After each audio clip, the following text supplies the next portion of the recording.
Hey folks, this week I thought I would turn to something a little bit lighter, perhaps than my last couple of videos.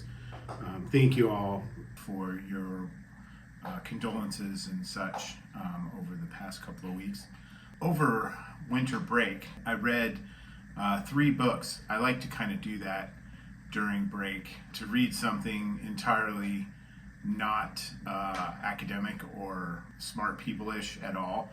Find some really interesting things and fun stuff to read. So the first one that I read was My Effin Life by Geddy Lee. For those who don't know, Geddy Lee was a bass player in the band Rush. He's in his 70s now, and he wrote this autobiography, I should say, here I think last year.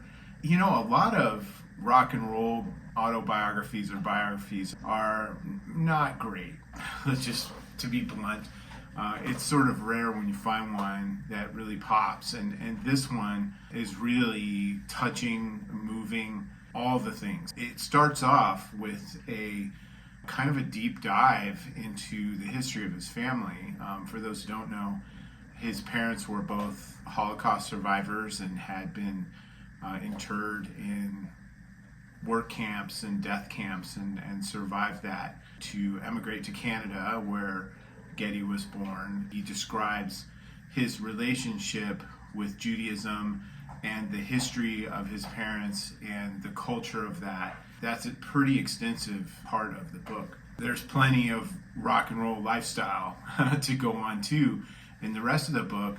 And then he talks a lot about the relationships that he had with the other folks in Rush and his family and his wife and his kids and crew.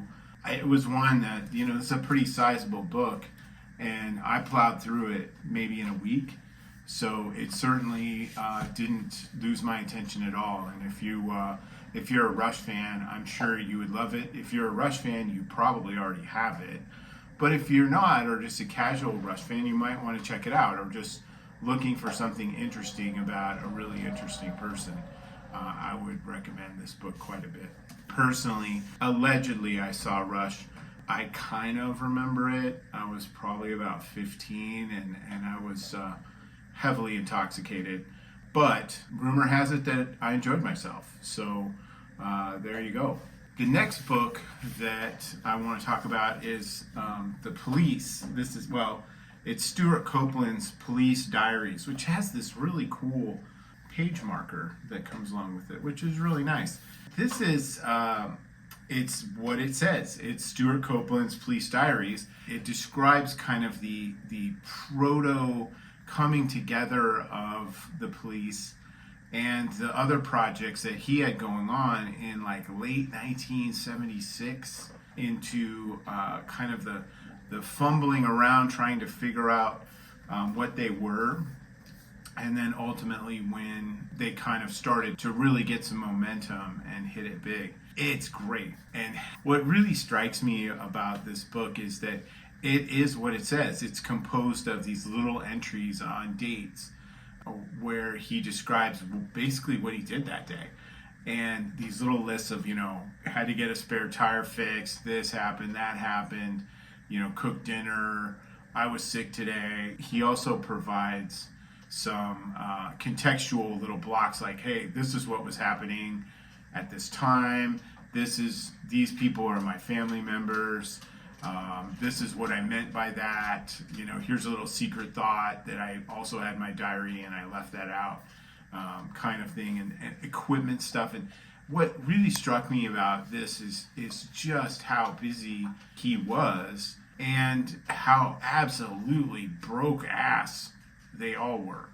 He's always talking about, I'm gonna get evicted from this apartment again, and got a flat tire and got to get that fixed, so I guess I'm gonna be eating gas station hot dogs today.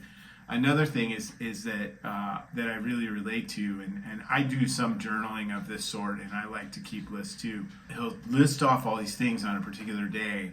He'll be like, I feel completely unaccomplished. And he's like really serious. Like he feels like he's not getting anywhere. Oh man, I so relate to that sometimes. That kind of imposter syndrome that can strike us. At any rate, I think this was very enjoyable, and I moved through this one very rapidly also. And it's got great pictures, all throughout of him and people they played with, and all this stuff. It's great. A lot of great illustrations and ad work, and what a creative guy.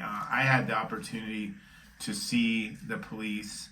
Oh gosh, I don't even know. Maybe it was 1982, 1983, and they were part of this big kind of packaged group of like English new wave bands. And I live in Omaha, Nebraska, so that was very new to us. It was in the summertime. It was at this baseball stadium, outdoors, all this kind of thing. They had all these bands like Oingo Boingo, if you happen to be my age and remember them. And the Police were, of course, headlining it. And they played for about 40 minutes, I think. And clearly they were having a difficult moment amongst themselves that day. There was a lot of fighting going on and this kind of thing. And they just all of a sudden were like, okay, we're done and we're out of here. So that was kind of disappointing. But it was fun anyway. As far as other times, I've seen Stewart Copeland. He happened to come through town and did a performance with our Omaha Symphony, which was rearrangements of reimaginings and such of a lot of Police songs, and him telling stories, and it was just so much fun. Police Diaries, I would definitely check that out if you're into that band or that time frame of music. The next one, and I know I'm kind of late to the party on this, is Dave Grohl, the Storyteller, and this came out, I want to say 2021, 2022, something like that. And I had always wanted to read it, but I just didn't get it. What strikes you about that is family relationships, the unmitigated enthusiasm that he has for music and for people. He shares some pretty messed up stuff in here too. He's been through a lot, and yet has maintained this positive attitude and gratitude for where he came from and the experiences that he's had. Talks about aging, talks about a lot of different things, mistakes that he's made and how he attempted to make them right, and a lot of funny stories. And what really struck me about this is, and I didn't know this, boy, when Nirvana came out, I guess they would have been like 91, something like that. So I would have been, I don't know, in my 20s, early 20s. 23. They were just so huge and just so immediate. You just can't get away from the power and the influence that they had as a band. But he's describing this, and he's my age. He's the same age as me. And reading this book and seeing, like, he was born in Northern Virginia. I was born in Southern Maryland. We're right across the river. And a lot of the attitudes and values and kind of experiences that he had growing up were the same ones that I did. I had no idea that that was the case, and it was just so relatable. I wanted to be a rock star when I was a teenager. Didn't quite make that happen, did I? He did. It's just kind of amazing to look at this book and read his stories and think about, his life and my life and being in separate spaces and being able to relate to, aging and music and raising children and all of those sorts of things. I couldn't recommend this highly enough. It's just a great, great book. It does not reach the point at which Taylor Hawkins passed away, so he doesn't discuss any of that, but everything before that, he goes into a pretty deep dive. His work with bands before Nirvana, and of course, quite a bit about Nirvana, and then how he started the Foofighters and all of the evolutions of that. His relationship with his mom, which is particularly poignant for me at this time. I really, really recommend it. I saw Nirvana once. They were starting to catch on, but they hadn't quite blown up all the way yet. I saw them at this really crappy auditorium here in Omaha that doesn't exist anymore, that was on the grounds of a soon-to-be abandoned racetrack, and it was great. I also saw the Foofighters once, again in Omaha, They were the opening band for the Red Hot Chili Peppers. And I will say this categorically without any reservations, they absolutely blew the Red Hot Chili Peppers off the stage. I personally would never go see the Chili Peppers again because of how good the Foofighters were. All I would do is think about how great the Foofighters were. So great band, great people, seemingly. Don't know him personally, but I kind of want to be his friend. I really do. Great book. I hope y'all check one of these three out. Dave Grohl, The Storyteller, Stewart Copeland's The Police Diaries, and Geddy Lee, My Effin Life.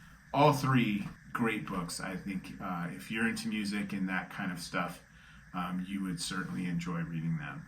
So thanks a lot. Appreciate everybody for your support of the channel. Likes and subscriptions are definitely welcome. If you've got a favorite rock and roll biography or autobiography, please put it in the comments because I look forward to hearing what you all think. So thanks again for spending some time with me today, and I hope you have a great one. Thank you.